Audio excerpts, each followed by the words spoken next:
हो, दोन्हीकडं ओबीसी पुरुष आरक्षण कोल्हापूर आणि इचलकरंजीमध्ये झालेलं आहे. त्यामुळे कोल्हापूरकरांना उत्सुकता आहे की मूळ भाजपचा होणार का नव्यानं आलेल्या भाजपचा होणार. म्हणजे इचलकरंजी असू दे, कोल्हापूरमध्ये असू दे, मूळ ज्यांनी 20-20 वर्ष आमच्या विरुद्ध लढाई केली काँग्रेसच्या, राष्ट्रवादीच्या विरोधात, त्या ठिकाणी भाजप म्हणून जे कार्यकर्ते एकसंघ राहिले. आता आम्ही बघतोय की कुणाचं चालतं. आता आरक्षण तर जाहीर झालं, पण तारीखी सभा बोलवण्यासाठी ते बरेच राजकारणी तापणार आहे. कुणाचा याचं राजकीय वातावरण तापल्याचं त्यामध्ये काही काँग्रेसचं राष्ट्रवादी संधी नाही, आज प्रत्येक जिल्ह्यामधली समीकरणं कदाचित या 2-4 दिवसामध्ये बदलण्याची शक्यता नाकारता येत नाही. आणि म्हणून काही ठिकाणी काही गोष्टी महाराष्ट्रामध्ये देखील घडू शकतील, कारण की आपण ते पाहतो की अनेक जिल्ह्यामध्ये नाराजी होते. महापौर पदाचं आरक्षण झाल्यावर कुणाला महापौर पद मिळणार याच्यावरही काही ठिकाणी नाराजी होऊ शकते. परंतु मला वाटते की पार्टी लाईन सोडून काही गडबड होईल महाराष्ट्रामध्ये असं मला वाटत नाही. कारण की शेवटी ट्रिपोल अलायन्स अनेक ठिकाणी झालेला आहे. पोस्टपोल अलायन्स आता महायुती म्हणून त्यांचा त्या ठिकाणी झालेला आहे. त्या महायुतीमध्ये फार काही गडबड होईल असं वाटत नाही. परंतु शेवटी स्थानिक विषयावर काय होईल हे सांगता येणं शक्य नाही.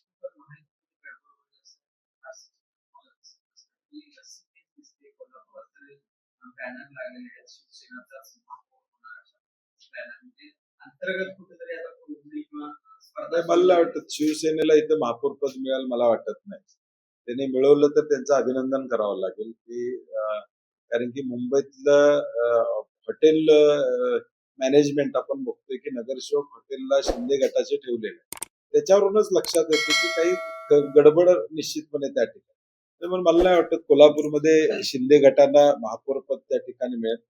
भाजपचाच महापौर ते करतील, परंतु मूळ भाजपचा का हा याची उत्सुकता कोल्हापूर करत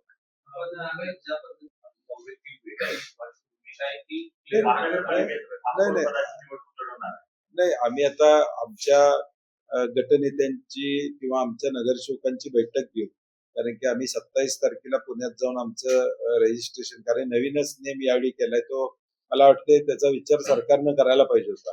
म्हणजे आता जिल्हाधिकारी कोल्हापूरमध्ये ज्या त्या महाराष्ट्रातल्या जिल्ह्यामध्ये कमिशनर IAS ऑफिसर आहे. तुम्ही विभागीय आयुक्त पुण्याला सगळ्यांना घेऊन जावा, अमरावतीला सगळ्यांना घेऊन जावा, नागपूरला सगळ्यांना घेऊन जावा, नाशिकला सगळ्यांना घेऊन जावा. मला वाटतं त्याचा विचार करायला पाहिजे होता की तुम्ही कोल्हापुरात जिल्हाधिकारी कार्यालयातच करायला पाहिजे होतं. काय फार अवघड नव्हतं. तुमचा एखादा उपायुक्त जिल्हाधिकारी कार्यालयात आला असता आणि तिथं खातर जमा केली असती तर विषय संपला असता, किंवा कमिशनरांच्या समोर केलं असतं. मला वाटते डिसेंट्रलाइज करण्याऐवजी सेंट्रलाइज्ड, म्हणजे परत सेंट्रलाइज्ड आमच्याकडे, म्हणजे आता अख्ख्या महाराष्ट्रातल्या, पश्चिम महाराष्ट्रातल्या सगळ्या महानगरपालिकेच्या नगरसेवकांनी तिथं जायचं, परेड करायची आणि तिथं जाऊन आपली ओळख पटवून द्यायची. आता गॅझेट निघतंय, ओळख निवडणूक आयोगानं दिलेला तुमचा निकालाचा सर्टिफिकेट आहे. आता परत जाऊन विभागीय आयुक्तांच्याकडे जायचं, सगळ्यांनी तिथं ओळख परेड करायची. मला वाटतं याचा विचार शासनानं करायला पाहिजे होता. ते जिल्हा स्तरावरच महाराष्ट्रातलं ठेवायला पाहिजे.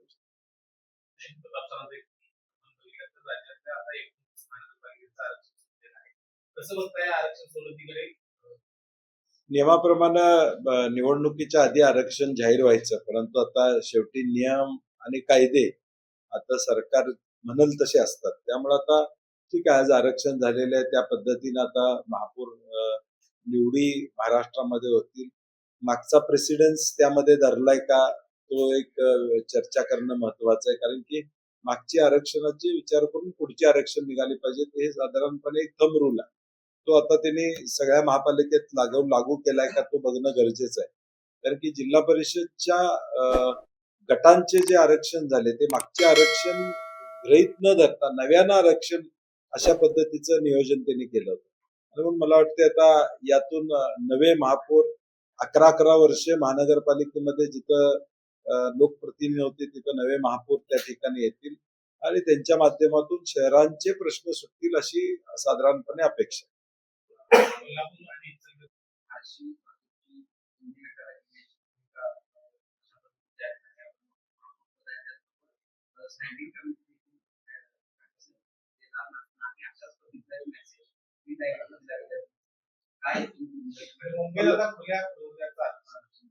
आणि मला वाटते मुंबईचा निर्णय दिल्लीत होणार. मुंबईचा निर्णय मुंबईत होणार नाही. मुंबईचा निर्णय दिल्लीत होणार की नेमकं कोणाला काय मिळणार आहे. आणि ते मला वाटते 2 दिवसात जाहीर होईल की शिंदे गट दबावाखाली किती आहे हे आता या वाटणीवरून लक्षात येईल महाराष्ट्रामध्ये की एकनाथ शिंदेच्यावर दबाव किती आहे, का त्यांची बार्गेनिंग पॉवर अजून शिल्लक आहे का, हे आता महाराष्ट्राला दिसून येईल.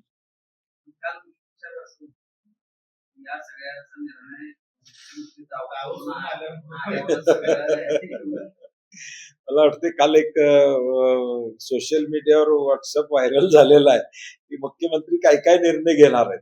मला वाटतं आता कोल्हापूरच्या महापौर पदाचा सुद्धा निर्णय मुख्यमंत्री घेणार असतील तर मग इथले नेते सक्षम नाहीत हे सिद्ध होतं. खरं तर सगळ्यात मोठा पक्ष आणि मी ते सांगितलं आमची नगरसेवकांची बैठक होईल आणि त्यानंतर आम्ही निर्णय घेऊ. तारीख लागल्यानंतर त्याच्या आदल्या दिवशी आम्ही बैठक घेऊ आणि निर्णय घेऊ.